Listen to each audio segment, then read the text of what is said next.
और बिहार बेरोजगारी का केंद्र है। देखिए, सनातन मेरा धर्म है, हिंदू मेरा खेल है, नीतीश जी का मेल है।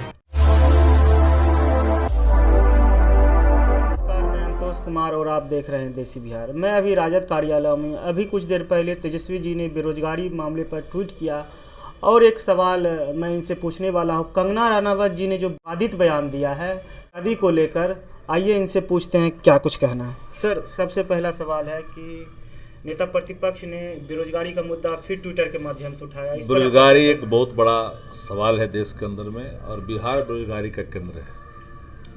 इसके हल ढूंढने जरूरी है। कल एक बड़ा सवाल, कोई भी सरकार होगी, एक बड़ा सवाल सामने मुंह बाए खड़ा होगा।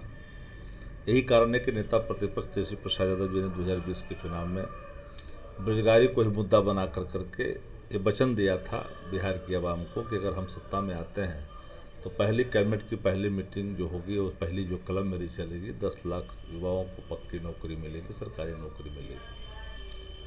जदयू ने नकारा कि संभव नहीं है, पर भारतीय जनता पार्टी ने 19 लाख रोजगार देने का वादा किया। 1 साल बीत गए, रोजगार तो मिले नहीं, बल्कि 15 लाख रोजगार बिहार से समाप्त कर दिए गए। जितने भी इस देश के अंदर में सरकारी उपक्रम है, सबको प्राइवेट क्षेत्रों में, निजी क्षेत्रों में दिया जा रहा है। रोजगार तो छीने जा रहे हैं, अवसर मिलेंगे नहीं युवाओं को, पलायन बढ़ता जा रहा है। एक बड़ा सुरसा की तरह जो मुंह फाड़े हुए है बेरोजगारी, उस पर लगाम निहायत जरूरी है। पर राज्य की सरकार, नीतीश जी, इस पर उनको कोई लेना देना नहीं है। वो जुगाड़ टेक्नोलॉजी में लगे हैं, कैसे सरकार चले, कैसे बचे, कोई काम नहीं करना है। सिर्फ खाली बयानबाजी से ही अपना काम चला रहा है। मेरा मत साफ है, बेरोजगारी को लेकर करके हम लोग एक बड़ा निश्चित तौर पर रेवोल्यूशन छेड़ेंगे, क्योंकि हम युवाओं को भटकाव का रास्ता अख्तियार जो कर रहे हैं, उनको कैसे हम रोकें, कैसे उनको अवसर मिले काम करने का, इस पर हमारा पहला फोकस होगा। और नेता प्रतिपक्ष ने इस पर अपनी पहली जोड़ भी दी है। आए दिन पटना में स्टूडेंट एसटीटी के छात्र भी कुछ दिन पहले, 1 महीना पहले रात में नेता प्रतिपक्ष से मिले थे। उन्होंने बोला था कि उनका उत्तीर्ण होने के बाद भी, मेरिट लिस्ट में नाम होने के बाद भी उनको जॉब नहीं दिया जा रहा। ये बेरोजगारी बहुत ज़्यादा बढ़ गया है बिहार में। देखिए, जो भी छोटी मोटी भर्तियां हो भी रही है, तो उसमें खास सेक्टर, खास वर्ग का ध्यान रखा जा रहा है। उन्होंने और जो धांधली धांधली तो हो रही है, जबरदस्त धांधली हो रही है। विधानसभा की बहाली में धांधली हुई, प्राइवेट एजेंसियों से बहाली कराई गई और बहाली करा करके अपने चहेते लोगों को भर्ती कराया गया। विधानसभा की बहाली उस तरह से हुई, विधान परिषद की बहाली उस तरह से हुई। स्टेट का जो परीक्षा हुआ, उसमें धांधलियाँ हुई। मंत्री जवाब देते निबंधा मंत्री को, सारे सवालात सामने हैं। देखिए, भ्रष्टाचार, बेविचार और कोई मतलब नहीं है जन सरोकार से सरकार को। ये सरकार पूरी तरह से अपना टाइम वेस्ट कर रही है, टाइम किल कर रही है, टाइम पार कर रही है। नेता प्रतिपक्ष ने दीपावली के रात में एक ट्वीट किया था। जिस दिन दीपावली में हम लोग दीपावली मना रहे थे, बिहार का एक तबका ऐसा है, शराब माफिया के द्वारा जहरीली शराब से नरसंहार हो गया। देखिए, जहरीली शराब और शराब की बदस्तूर आपूर्ति बिहार के अंदर में जारी है। सत्ता के संरक्षण में एक पैरेलल इकोनॉमी खड़ा की है जनता दलियों ने। अपने पार्टी को सशक्त, आर्थिक रूप से सशक्त करने का एक जरिया बनाया है, और पूरी तंत्र शराब को आपूर्ति करने में लगी हुई है। पीने वाले पकड़े जाते हैं, लेकिन जो आपूर्ति करता है नहीं, और बयान देते हैं कि पीता क्यों है, तो बेचते क्यों हो भाई?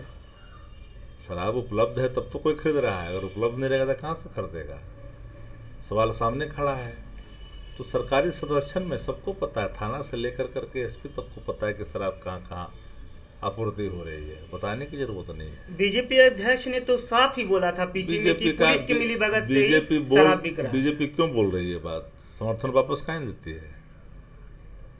73-74 सीट वाली 43 सीट के सामने गिरा रही है कायला। सत्ता के तो पार्टनर है वो, दो को डिप्टी सीएम है। किस बात के लिए? रोने के लिए? पाप में बराबर के भागीदार हैं आप। ये कैसे भूल जाते हैं कि आप सत्ता में है? विपक्ष का रोल थोड़ी आपका है, आपको तो क्रियान्वयन करना है। कंगना रनावत ने एक निजी टीवी चैनल में बोला है कि देश को आज़ादी 2014 के बाद ही मिली है। अब 2014 के बाद उनको मिल गया पद्मश्री, जिसको नहीं मिलना चाहिए।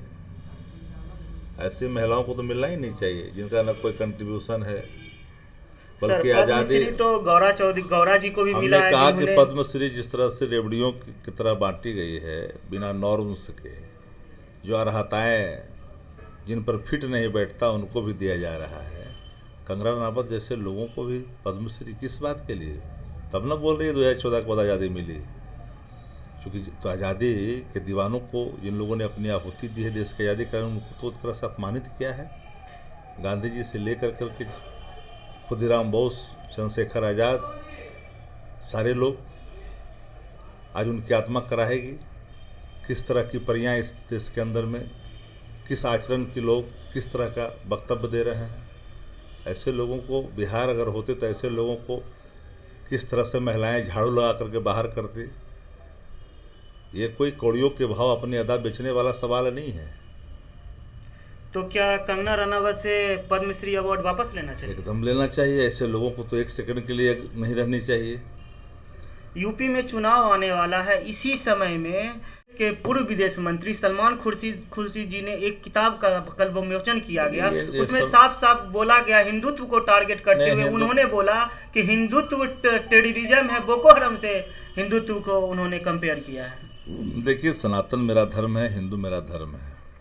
धर्म के प्रति आस्था हमारी है, पर कोई संस्था हिंदुत्व के नाम पर अगर टेररिस्ट जैसा व्यवहार करता है तो वह भी गलत है। कोई भी टेररिस्ट, किसी प्रकार का आतंकवादी संगठन, भाषाई आतंकवादी, तो उनके बयान से आप सहमत हैं? सहमत का सवाल कहाँ है।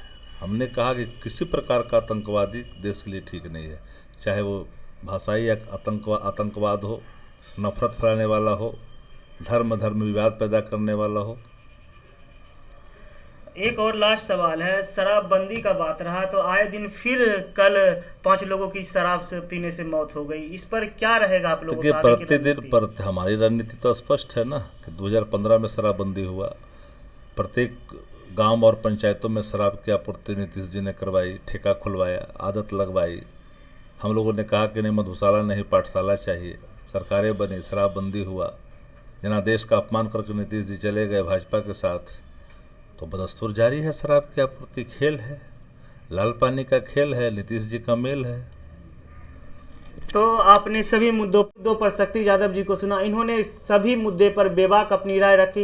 इनका कहना है कि शराबबंदी पुलिस और माफियाओं की मिलीभगत से हो रही है।